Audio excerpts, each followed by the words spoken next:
بسم اللہ الرحمن الرحیم۔ پرائمری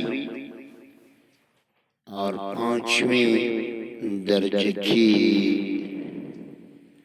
پاک اور پاکیزہ صفات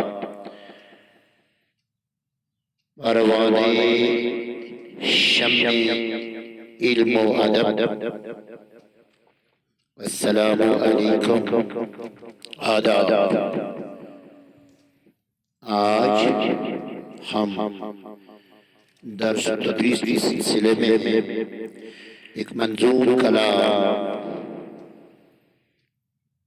جو نشاط کشتواڑی سے ماخوذ ہے، آئیے پہلے ہم اس نظم کو گنانے کی کوشش کرتے ہیں۔ نظم کا عنوان ہے تصویر کشمیر۔ اولیاء و عارفوں کی سرزمین، عالموں اور عابدوں کی سرزمین، یہ ادیب و شاعروں کی سرزمین، مندروں اور مسجدوں کی سرزمین۔ ہاں اسی جنت کی یہ تصویر ہے، نام جس کا جنت کشمیر ہے۔ دل فریبی باغی شالیمار کی اور نشاط باغ کی وہ دلکشی، آبشاروں کی وہ بجتی بنسری، منظر قدرت کی وہ جادوگری۔ ہاں اسی جنت کی یہ تصویر ہے، نام جس کا گلشن کشمیر ہے۔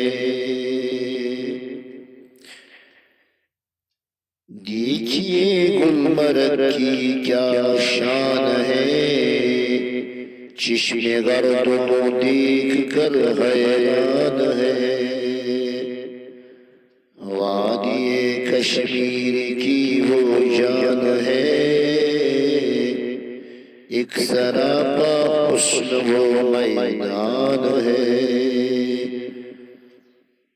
ہاں اسی جنت کی یہ تصویر ہے، نام جس کا گلشن کشمیر ہے۔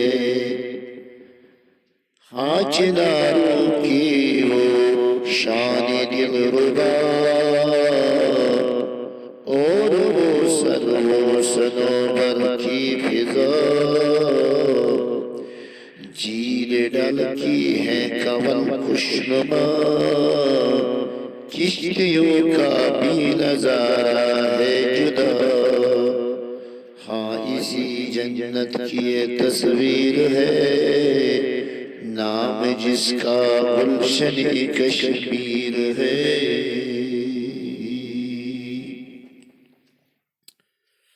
معصوم تراب۔ آئیے اس نظم کا مفہوم پیش کرنے کی سعادت حاصل کرے۔ نشاط کشتواڑی اس تصویر کشمیر نظم میں جو یہاں تاریخی شخصیات جنہوں نے اپنی تمام تر صلاحیتوں، لیاقتوں اور فنون سے اس سرزمین فطرت کو سینچایا ہے، اور ان میں اولیاء اعظام، اولیاء ولی کا صیغہ جمع ہے، یہاں ہر طرف اولیاء اعظام عارفین باللہ کی اکثر جو ہمیں تربت شریف یا ان کی مقبرہ خاص نظر آتی ہے، چاہے وہ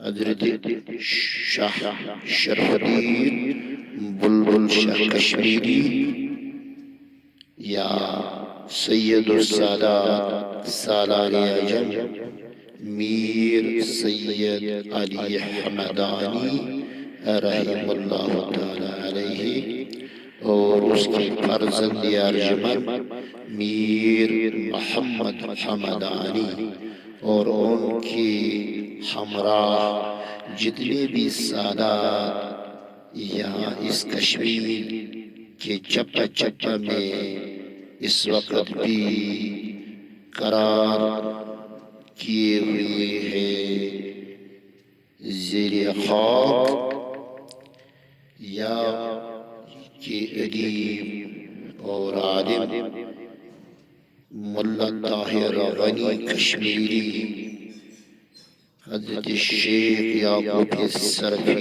علیہ رحمہ، شیخ الشیوخ حضرت علمداری کشمیر رحمت اللہ علیہ، اور دوسرے مشہور اولیاء اعظام ہر جگہ نظر آتی ہیں۔